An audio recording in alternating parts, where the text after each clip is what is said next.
미로 같은 현실을 탈출하기 위한 내 꿈 찾기 프로젝트. 잘하는 것도 하고 싶은 일도 없다는 너에게. 나를 아는 것은 모든 것의 첫걸음. 자기주도, 탐구기술. 마블리가 알려준 나의 필살기 찾는 법. 마블리를 아시나요? 우락부락한 근육과 힘으로 깡패들을 압도하는 인물, 딱이 한 방으로 범인을 제압하고 참교육하는 인물, 큰 덩치에 어울리지 않게 수줍게 웃는 얼굴로 러블리하다라는 찬사를 받는 영화배우 마동석을 일컫는 말입니다. 마동석은 19살 때 가족이 모두 미국으로 이민을 갔다고 합니다. 그 당시 그는 같은 나이 때 치곤 60kg의 작은 체구였는데 연약한 동양인이라고 무시당하기 싫어 운동을 시작했답니다. 데뷔 초만 해도 마동석의 몸이 지금처럼 거구는 아니었는데 영화 부산행을 찍으면서 한층 벌크업한 몸이 되었지요. 현재 100kg 정도의 근육질 몸매인데 단백질 쉐이크만 마신다고 그렇게 될 수는 없었겠죠. 필사적인 몸 만들기 끝에 헐크의 몸에 괴력을 지닌 사나이라는 한국 영화계의 유일무이한 캐릭터가 되었습니다. 마동석이 처음부터 근육질이 아니었듯이 시작부터 개성을 발휘하는 사람은 없습니다. 무언가를 시도하는 도중에 발견하는 것이지요. 이 세상에 개성 없는 사람은 없다. 자신을 한 문장으로 설명해 보라고 하면 평범하다라고 적는 학생들이 많습니다. 차라리 조용하지만 하고 싶은 일은 많은 학생, 말은 없지만 친구의 말을 귀담아 들어주는 학생, 학교에서 존재감은 없지만 혼자서 음악 듣는 걸 좋아하는 학생 등으로 적으면 나중에 대화할 거리가 생기는데 평범하다고 해버리면 더 이상 그 사람에게 하고 싶은 질문이 사라집니다.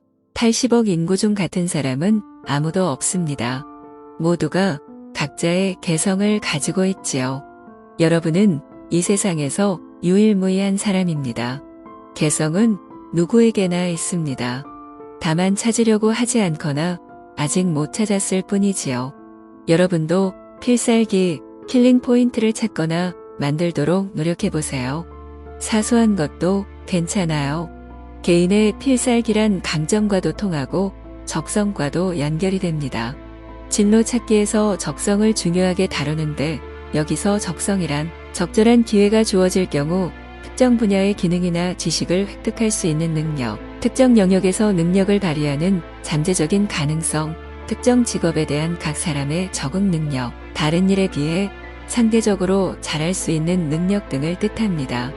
흔히 적성이라고 하면 타고난 능력으로 오해하는 사람들이 있지만 훈련이나 경험 등을 통해 발전시킬 수 있는 것이 적성이랍니다. 자신의 적성이 무엇인지 아는 학생은 행운아입니다.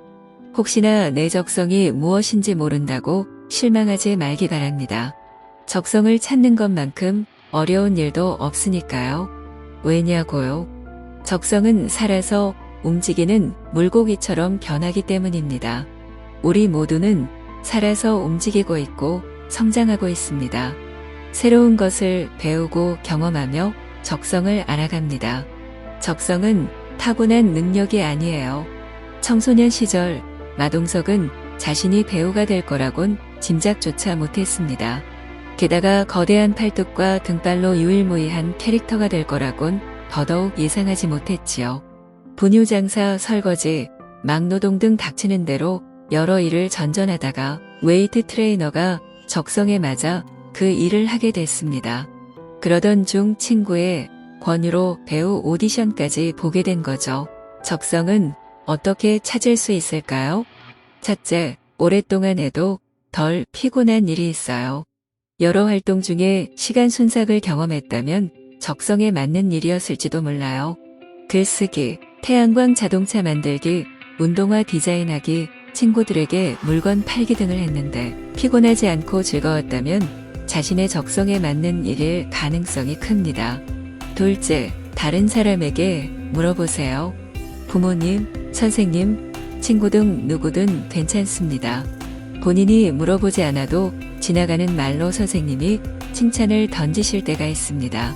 친구들이 우와 할 때도 있고요. 그런 사소한 것에서부터 시작해 우리는 강점과 적성을 찾아갑니다.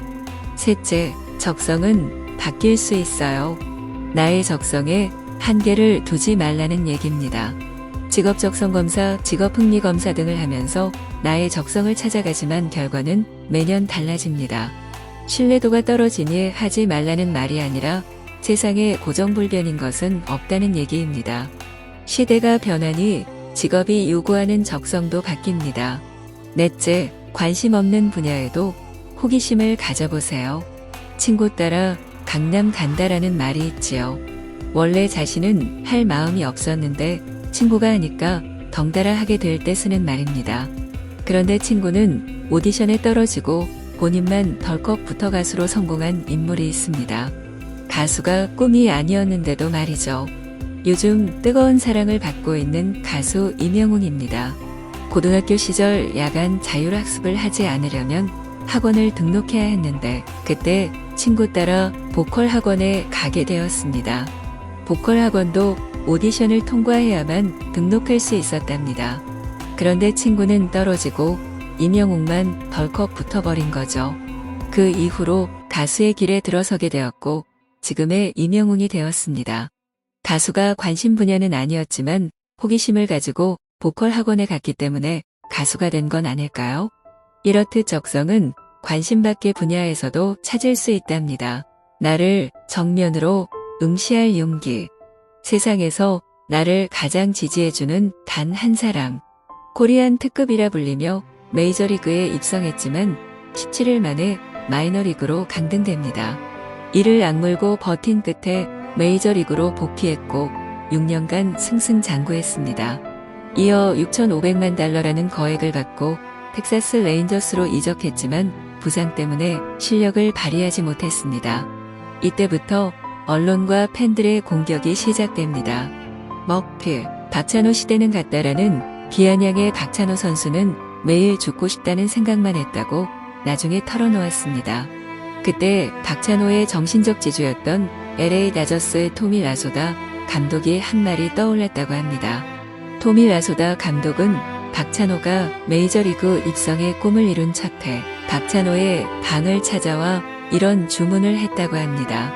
매일 아침, 매일 자기 전 하루 2번 거울 속 자신에게 약속을 해라. 나는 다저스 경기장에서 공을 던질 것이다. 나는 꼭 나의 꿈을 이뤄 메이저리거가 될 것이다. 박찬호는 거울 앞에서 하염없이 우는 자신의 모습을 보며 마법의 주문을 속삭였습니다. 울지 마. 괜찮아. 할 수 있어. 다시 시작하자. 언론과 팬들이 비수를 꽂고 가족들까지 안타까운 마음에 은퇴를 권했지만 단 한 명만 그를 끝까지 응원했다고 하는데요. 그 사람 덕분에 메이저리그 124승이라는 대기록을 세우게 됩니다. 그 한 사람은 바로 거울 속 박찬호였습니다. 남들이 뭐라 해도 단 한 명은 우리를 지지해줍니다. 나입니다. 항상 함께 다니면서도 우리는 소중함을 모릅니다. 안 보이니까요. 거울을 통해서만 볼 수 있으니까요. 외적인 것에 신경 쓰지 말고 나 자신에게 집중해보세요. 거울을 통해 현재의 모습을 바라보면서 미래의 나에게도 대화를 해보세요. 중요한 건 나입니다. 나라는 사람의 재발견. 학생들이 가장 힘겨워하는 글쓰기가 무엇일까요? 바로 자기소개서입니다. 우리는 자신에 대해 잘 안다고 생각하지만 실상 그렇지 않습니다. 좋아하는 가수의 스케줄, 성격, 가족관계는 속속들이 알아도 정작 자신에 대해서는 잘 모릅니다. 직업계 고등학교는 취업 준비 전 고1부터 자기소개서 준비에 돌입합니다. 해당 직업과 관련한 포트폴리오를 꾸준히 작성하면서 자기소개서에 자기를 만들어갑니다. 일반고의 고1 학생들은 학업 역량을 갖추어 가면서 내신과 수능 공부를 하겠지요. 자기소개서가 나와는 상관없다고 생각할 수 있지만 대학 입시 전형에 따라 면접이 있을 수 있습니다. 면접은 크게 두 가지로 나눌 수 있습니다. 서류 기반 면접은 생활기록부의 내용을 바탕으로 지원자의 개인적인 경험을 묻습니다. 생활기록부 활동의 진실 여부, 활동을 통해 배운 점 등을 판단하기 위한 질문을 합니다. 제시문 기반 면접은 말하는 논술입니다. 지문의 내용을 잘 이해했는지 자신의 의견을 연결지어 논리적으로 답할 수 있는지를 알기 위함입니다. 중학생은 어떨까요? 자기소개를 할 일이 없을까요? 새학기 첫 수업 시간, 동아리 면접, 수행평가 등에서 자기소개를 합니다. 자기소개를 하려면 나를 알아야 합니다. 나와 항상 다니지만 아이러니하게도 나를 잘 모릅니다. 다른 사람만 쳐다보기 때문입니다. 거울 속에 나를 한번 보세요. 거울을 향해 나를 소개해 보세요. 꿈을 찾기 위한 성장 레시피, 자기주도, 인생 기술. 걱정의 96%는 쓸데없는 것. 공부를 많이 하면 공부가 늘고 피아노를 많이 치면 피아노 실력이 늘죠. 그럼 걱정을 많이 하면 어떻게 될까요? 당연히 걱정이 늘어요. 사냥개가 짐승을 물고 흔들다라는 의미가 있어요. 결국 걱정은 우리의 삶을 물고 흔들 수 있어요. 걱정도 습관이라고 해요. 걱정이 습관이 되면 우울증이 되고 지나치면 죽을 수도 있어요. 그래서 걱정을 느린 자살이라고 하나 봐요. 현실적으로 걱정을 안 하고 살 수는 없지요. 적당한 걱정은 건강에 도움이 된다는 연구 결과도 있고요. 심하게 낙관적이고 무사태평하면 위험을 과소평가해 오히려 사고를 당할 확률이 높다고 하죠. 적당한 걱정은 조심성이라고 할 수 있습니다. 걱정을 내려놓는 법, 몰입. 보루의 자기계발서로 불리는 자기관리론 How to Stop Worrying and Start Living에는 걱정워리가 핵심 단어로 나와요. 데일 카네기는 생계를 위해 관심도 없던 트럭 판매일을 하면서 바퀴벌레가 득실득실한 집에서 살았습니다. 그때 그의 나이가 35살이었습니다. 퇴사를 결심하고 YMCA 야간 수업을 진행했습니다.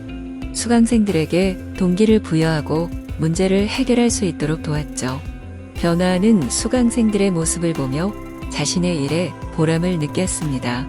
여러 해 강연을 하던 그는 사람들이 늘 걱정거리를 짊어지고 산다는 것을 알게 됐습니다. 이를 해결하고자 강연 교재로 쓸만한 책을 찾았지만 시중에는 없었습니다. 결국 직접 책을 쓰게 됐고 그리하여 나온 것이 자기관리론입니다. 이 책에는 걱정하는 습관을 없애는 방법이 나옵니다. 그 중에 하나가 바로 몰입입니다. 걱정이 생긴다면 행동에 몰입하고 계속 바쁘게 움직이라고 조언합니다. 바쁘게 사는 것이 최고의 정신질환 치료제 중 하나라고 정신과 의사들은 말합니다.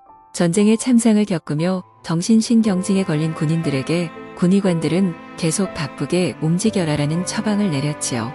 환자들은 숨 돌릴 시간조차 없이 여러 활동을 해야 했어요. 낚시, 사냥, 야구, 골프, 사진 찍기, 정원 가꾸기, 댄스 등 야외 활동이었습니다. 바쁘게 움직이다 보니 이들은 끔찍한 경험을 생각할 겨를이 없었습니다. 걱정이 나를 짓누를 때는 무언가에 몰입해보세요. 작은 일이라도 빠져들어서 하다 보면 얻어지는 즐거움이 있어요. 하나의 몰입이 성취감으로 이어집니다. 여기서 한 가지 짚고 넘어갈 것은 과몰입입니다. 과몰입은 위험합니다. 예를 들면 걱정을 떨치기 위해 게임을 할 수 있어요. 그런데 게임에 몰입하다 보면 또 스트레스가 쌓입니다. 모든 게임에서 이긴다는 보장은 없잖아요. 지면 스트레스를 받고 이기기 위해 또 게임을 합니다. 악순환의 반복이고 우선순위는 제쳐두고 게임에 빠집니다. 걱정에서 벗어나기 위해 게임에 과몰입하면 또 다른 걱정과 스트레스가 쌓이기 시작합니다. 우연히 진로를 결정한다. 뜻밖의 사실을 알려준 실수, 순간적으로 번쩍 떠오른 아이디어, 행운을 부른 실패 등에는 한 가지 공통점이 있습니다. 세렌디피티의 법칙입니다. 영어에서 세렌디피티는 뜻밖의 기쁨이나 우연한 발견을 뜻하는데 18세기 영국 작가 호레이스 월포라리스 월폴이 처음 사용한 말입니다. 세렌디피티의 어원은 세렌디프의 새 왕자라는 제목의 페르시아 우화에서 찾아볼 수 있습니다. 지금의 스리랑카인 세렌디프의 왕자들이 길을 떠나 세상 공부를 한다는 내용인데 이 우화에서 새 왕자는 우연히 얻은 작은 실마리로 새로운 사실을 알아냅니다. 특히 과학적 발견에서 세렌디피티가 참 많은데요. 그렇다고 전적으로 우연이었을까요? 프랑스 화학자 루이 파스테르가 우연은 준비된 자에게만 미소 짓는다라고 말했듯이 실제로 과학적 발견은 우연만으로는 완성되지 않지요. 뜻밖의 우연이 찾아왔을 때 그것을 알아볼 만큼 평소 충분히 준비되어 있어야 합니다. 살면서 만나는 무수한 우연을 대하는 태도. 행운이 오기를 간절히 바라지만 정작 행운이 찾아왔을 때는 알아차리지 못하는 사람들이 많습니다. 큰 성공을 이룬 사람에게 칭찬을 하면 뭐려. 단지 제가 운이 좀 좋았을 뿐입니다. 라고 겸손의 말을 하지요. 정말 성공하기 위해서는 운이 필요한 걸까요? 혹시 계획된 우연 이론이라는 말을 들어본 적 있나요? 심리학의 대가 존 크롬볼츠가 한 말입니다. 그는 커리어를 잘 쌓아온 사람들을 대상으로 연구조사를 했습니다. 다음 두 가지 중 어느 쪽이 더 많았을까요? 나 자신이 사전에 꿈꾸고 계획한 대로 경력을 쌓아왔다. 예기치 못한 우연을 잘 살려 기회로 삼은 결과 성공했다. 조사 결과 후자의 경우가 압도적으로 많았습니다. 존 크롬볼츠가 주장한 계획된 우연 이론에 따르면 계획적으로 이룬 성공은 20%밖에 안 되고 우연히 만난 사람이나 겪은 일들로 인해 이룬 성공이 80%나 됩니다. 어떻게 행운을 내 것으로 만들 수 있을까요? 우연한 사건을 스쳐 보내지 않고 절대적 기회로 바꾸는 사람들은 이런 특징이 있습니다. 살면서 경험하는 무수한 우연을 대하는 5가지 태도입니다. 1. 호기심. 2. 인내심. 3. 융통성. 4. 낙관적 태도. 5. 위험 감수. 존 크롬볼츠는 명확한 목표나 미래 계획보다 더 중요한 것이 있다고 말합니다. 열린 마음으로 경험에 의미를 부여하고 우연을 적극적으로 활용하는 것입니다. 즉, 기회가 오면 도망가지 못하게 붙들라고 합니다. 기회는 얄미울 정도로 도망을 잘 다닙니다. 행운과 기회는 지금도 여러분 앞을 휙휙 지나가고 있습니다. 존 크롬볼츠가 말한 5가지 태도를 가지도록 노력해보세요. 그럼 기회의 신인 카이로스의 풍성한 머리채를 덥석 붙잡을 수 있을 것입니다. 하고 싶은 일을 위해 지금은 공부할 시간. 자기주도 공부기술. 하고 싶은 것도 되고 싶은 것도 없을 때. 뉴욕 그리니치 빌리지의 한 아파트에 사는 무명화가 존 씨는 폐렴에 걸려 사경을 헤맵니다. 삶에 대한 희망도 잃었습니다. 친구의 격려와 위로도 별 쓸모가 없네요. 창문 너머로 보이는 담쟁이 덩굴 잎이 다 떨어지면 자기의 생명도 끝난다고 생각합니다. 삶의 의지를 담쟁이 덩굴 잎에 맡겨버리다니 안타깝습니다. 아래층에 사는 화가 배어머니 이 사실을 알고 진짜처럼 보이는 나뭇잎 하나를 벽에 그립니다. 존 씨는 이를 계기로 자신의 잘못을 깨닫고 삶의 의지를 다시 일으켜 세웁니다. 오 헨리오. 헨리의 단편소설 마지막 잎새입니다. 존 씨가 삶에 무기력해진 이유는 목표가 없었기 때문입니다. 곧 죽을지도 모른다는 생각에 희망도 없었겠지요. 무언가 이루고자 하는 목표가 있었다면 나뭇잎 하나에 삶을 맡기지는 않았을 것입니다. 목표가 없는 학생은 마지막 잎새의 존 씨처럼 무기력한 생활을 할 수밖에 없습니다. 원하는 바, 이루고자 하는 바가 없는데 학교에서 배우고 싶은 게 있을까요? 진로 상담실로 불러 이유를 물어보았더니 부모님의 반대로 진로의 방향이 틀어지자 삶의 의욕을 잃어버렸답니다. 부모님은 경제적 이유를 들어 반대하고 있었습니다. 이렇게 현실적인 이유로 꿈이 좌절된다면 좀 더 천천히 가는 방법도 있습니다. 진로 목표를 다시 설정하고 천천히 도전하면 됩니다. 여러분의 집에서 서울역까지 가는 방법은 몇 가지나 될까요? 네이버 길 찾기를 해보세요. 대중교통, 자동차, 도보 등 다양한 방법이 나올 겁니다. 진로도 그렇습니다. 시원하게 직선으로 쭉 나아가면 좋겠지만 목표에 도달하기까지 휴게소도 들러야 하고 정체되면 다른 길로 돌아가기도 합니다. 중요한 건 삶의 목표가 있어야 한다는 것입니다. 속도보다는 방향이 중요합니다. 간절히 바라면 꿈이 이루어진다고 살아가는데 목표가 얼마나 중요한지 알 수 있겠죠? 목표를 정했다면 이제 열심히 앞으로 나아가야 합니다. 우리는 일상생활에서 즐거운 상상을 많이 합니다. 내가 전교 1등을 추월한다면, 장기자랑에서 국민가수 못지않은 실력으로 기립박수를 받는다면 상상만 해도 흐뭇한 미소가 지어집니다. 꿈과 목표를 정하고 간절히 원하면 이루어진다고 하잖아요. 이것은 정신 건강에도 좋아요. 즐겁게 살 수 있으니까요. 근데 여기에 찬물을 끼얹는 연구 결과가 있습니다. 간절히 바라는 것만으로는 꿈이 이루어지지 않는다고 합니다. 심리학자 리엔 팜 교수는 A 집단의 며칠 뒤 중간고사에서 높은 점수를 받는 장면을 매일 몇 분씩 간절하고 생생하게 상상하라 라고 요구합니다. 그리고 그런 요구를 하지 않은 B 집단과 비교합니다. 결과는 어땠을까요? 간절히 바랐으니 결과가 더 좋았을까요? 예상과는 달리 높은 점수를 받는 걸 상상한 A 집단이 공부 시간도 적었고 성적도 떨어졌습니다. 목표에 대한 결과보다는 과정을 시각화하는 것이 도움이 된다고 합니다. 그저 결과를 상상만 해서는 아무런 효과가 없지요. 목표만을 간절히 바라고 이루는 과정은 무시했으니까요. 간절히 바라는 것은 누구나 할 수 있습니다. 꿈은 그렇게 쉽게 이루어지지 않습니다. 그럼 어떻게 해야 할까요? 목표를 이루기 위해 어떠한 행동을 할 것인지 구체적으로 생각하고 적어보는 것이 중요합니다. 실천하기 위한 가상의 시나리오를 만드는 것입니다. 공부, 목표를 실행으로 바꾸는 4단계. 1단계. 목표 설정하기. 1. 기간별 목표. 목표를 기간별로 장기 목표, 중기 목표, 단기 목표로 나눕니다. 이 스마트 목표를 세울 때는 너무 큰 목표를 잡기보다 실천할 수 있는 목표를 세워야 합니다. 스마트 목표 설정법을 따라하면 구체적인 목표를 설정하는 데 도움이 될 거예요. 3. 목표 알리기. 목표를 눈에 띄는 곳에 적어서 본다거나 스마트폰에 매일 알람을 설정하는 것도 좋은 방법입니다. 또한 다른 사람에게 나의 목표를 알림으로써 나의 의지를 다질 수도 있습니다.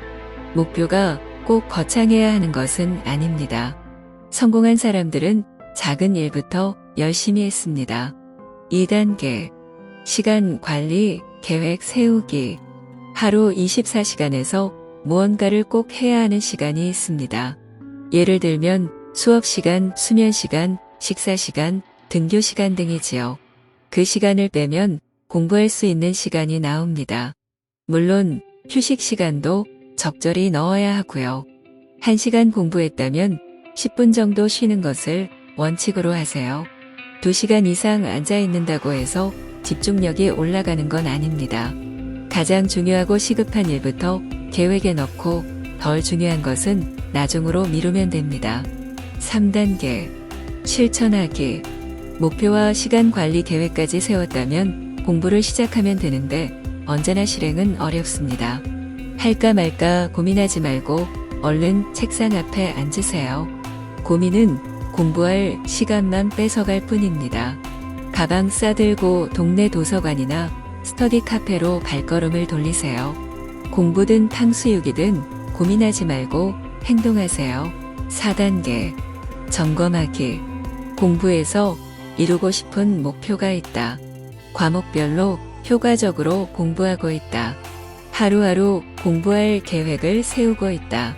모르는 부분은 자료를 찾아서 확인한다. 공부하기 싫을 때는 나만의 해결 방법이 있어 어떻게든 해낸다. 공부 시간과 휴식 시간을 적절히 배치한다. 그날 배운 내용을 나만의 방식으로 복습한다. 자투리 시간을 활용한다. 계획을 잘 지켰는지 점검하고 달성하지 못한 부분은 보충을 하거나 다음 계획에 반영한다.